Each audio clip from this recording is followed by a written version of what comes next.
पाक मिंबर पर खड़े हो गए और सुनो 70,000 का मजमा है। गौसे पाक की तकरीर क्या है? डायरेक्ट शुरू फरमाते गौसे पाक, ऐ लोगों मेरे घर में आज एक बड़ा हादसा हो गया। अपने घर का वाकया बयान कर रहे, मेरे घर में आज एक अजीब हादसा हो गया। अब्दुल जब्बार की माँ यानी अपनी बीवी के बारे में कह रहे हैं, उनके बेटे हजरत अब्दुल जब्बार कहते हैं अब्दुल जब्बार की माँ मेरे लिए दही मट्टी की हांडी में जमा कर रखी हुई थी, एक छीके से लटकाई हुई। गर्मियों के दिन थे, आज मेरी भी ख्वाहिश थी दही खाने की। मैं घर पहुंचा दोपहर के वक्त, दही की हांडी मेरी बीवी ने उठा करके दस्तरखान पर रखा था। मेरे पहुंचने से पहले ही एक बिल्ला आया घर में और पांव से झपटा मारा, वो दही का मटका गिर गया, टूट गया और दही पूरा जमीन पर बह गया। न माँ खा सका न मेरी बीवी खा सकी। इतना बयान करना था कि लोग फाड़े मारकर रोने लग गए, कपड़े फाड़ने लग गए। लोगों के अंदर जोश हाल से कैफियत बदल गई। मेरे अजीजों, कोई अपने घर का वाकया बयान कर रहा हो कि दही की हांडी फट गई, दही बह गया, इसमें कौन सी ऐसी बात है रोने की? ये हमारे और तुम्हारे लिए हो सकता है। गौसे आजम का मजमा भी अहले दिल का हुआ करता था, वो बसीरत वाले लोग बैठते थे। गौसे पाक क्या बयान कर रहे थे? गौसे पाक के बयान का मतलब ये नहीं है कि अब्दुल उनकी बीवी दही की हांडी जमाई थी और उनके लिए खाने का इंतजार कर रही थी। गौसे आजम अपने वाकये से दुनिया की हालत बता रहे थे, ऐ लोगों जिस तरह मेरे घर में आज मेरे खाने से पहले दही का मटका टूट गया और दही बह गया, सबकी हालतें तकरीबन ऐसी होती हैं। इंसान अपने लिए इतना कमाता है, माल जमा करता रहता है और जब उसके खाने का वक्त आता है मलकुल मौत पंजा मारकर रूह निकाल लेता है और सारा माल उसका धरा का धरा रह जाता है, ना वो चख पाता है ना खा पाता है। गौसे पाक रज़ियल्लाहु ताला अन्हु ये दुनिया की हालात बता रहे थे। और मेरे अजीजों, आज भी वही हालात है हमारे, आज भी वही हालात है। हमने कमाने के लिए अपनी सेहत गंवा दी, रात नहीं देखा, दिन नहीं देखा, दौड़ते रहे माल हासिल करने के लिए, इतना जमा कर लूं, इतना जमा कर लूं, इतना जमा कर लिया, जब तक तो सेहत बिगड़ गई, शुगर भी आ गई, बीपी भी आ गई और ऐसी बीमारियां लग गई कि आप इनको ठीक करने के लिए जितना जमा किया था खर्चा करते रहो। शेख सादी रहमतुल्लाह अलैह फरमाते हैं ये दो कामों में तो इंसान की पूरी जिंदगी खत्म होती है। पहले कमाने के लिए सेहत गंवाता है और फिर सेहत बचाने के लिए माल गंवाता है। ये दो चीजों में गौसे पाक रज़ियल्लाहु ताला अन्हु की नसीहत यही थी कि इतना जमा कर ले जाते हो, इतना जमा करते हो कि फिर जब खाने का वक्त आता है तो मियाँ ऐसे हालात होते हैं कि नमक भी नहीं खा पाते, शक्कर भी नहीं खा पाते। दूसरी बातें तो छोड़ो, शुगर वाले शक्कर नहीं चख पाते, बीपी वाले नमक नहीं चख पाते।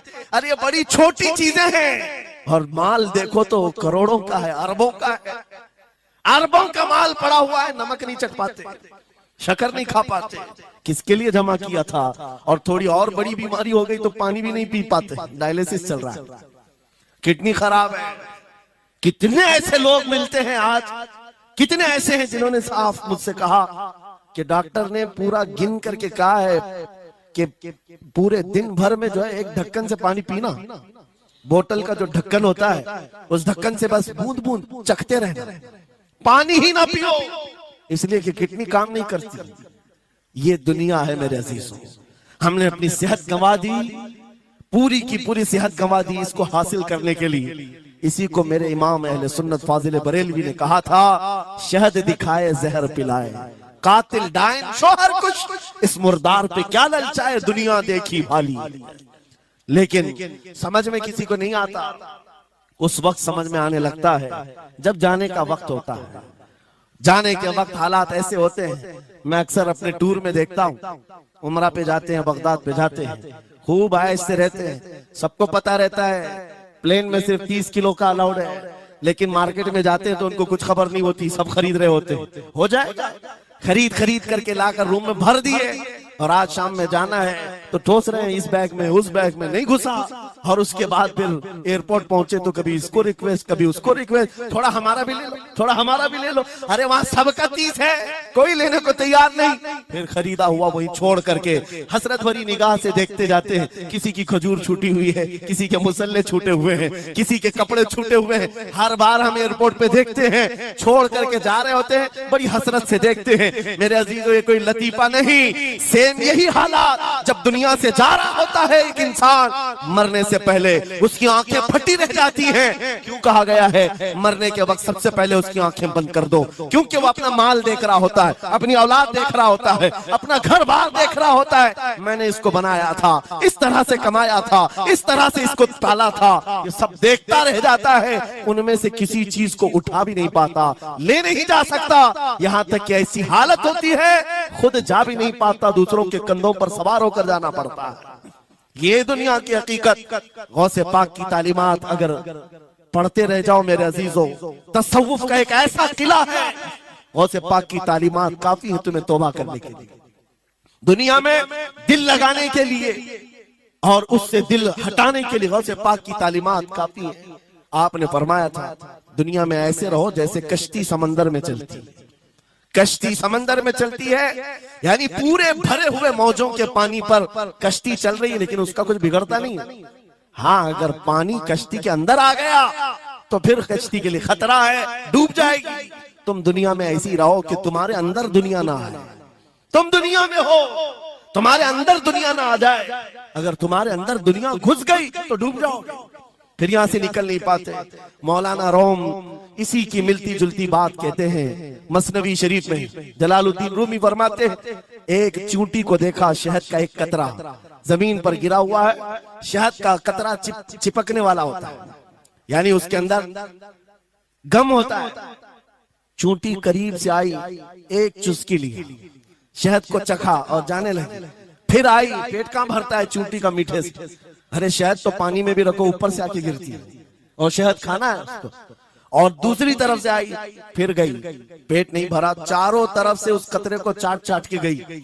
मौलाना रोम फरमाते हैं फिर चूंटी के दिल में ख्याल आया, मैंने हर तरफ से तो शहद को चक्कर देखा, टेस्ट एक ही है, बीच कचरे में कैसा टेस्ट होगा? कतरे के बीचों बीच शायद अलग टेस्ट होता है। तो चूंटी ये सोच करके कतरे के ऊपर चढ़ गई, जो शहद का कतरा था उसके ऊपर चढ़ गई।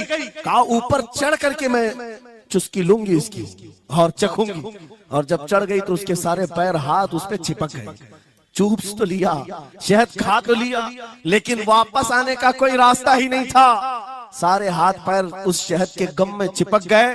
चूंटी की उसी कतरे में मौत हो गई। मौलाना जलालुद्दीन रूमी फरमाते हैं इंसान यही करता है, माल कभी इधर से कमाता है, कभी उधर से कमाता है, हर जगह से देखता है, सारे टेस्ट ले लेता है, बाद में बड़े बड़े लोगों को देखता है, अरे नेताजी तो बड़े बंगले में, वहां कैसा ऐश होता होगा, कोई उस रिजॉर्ट में है, वहां कैसी मस्तियां होती होंगी, वहां भी जाकर देख लूं। ये वहां भी यहाँ भी करते करते घुस जाता है और दुनिया में ऐसा मसरूफ होता है, उसकी मौत आ जाती है, तौबा की मोहलत नहीं मिल पाती, उसी दुनिया में फंस जाता है। मेरे अजीजों, गौसे आजम की तालीमात ये हैं दुनिया में ऐसे रहो जैसे कश्ती समंदर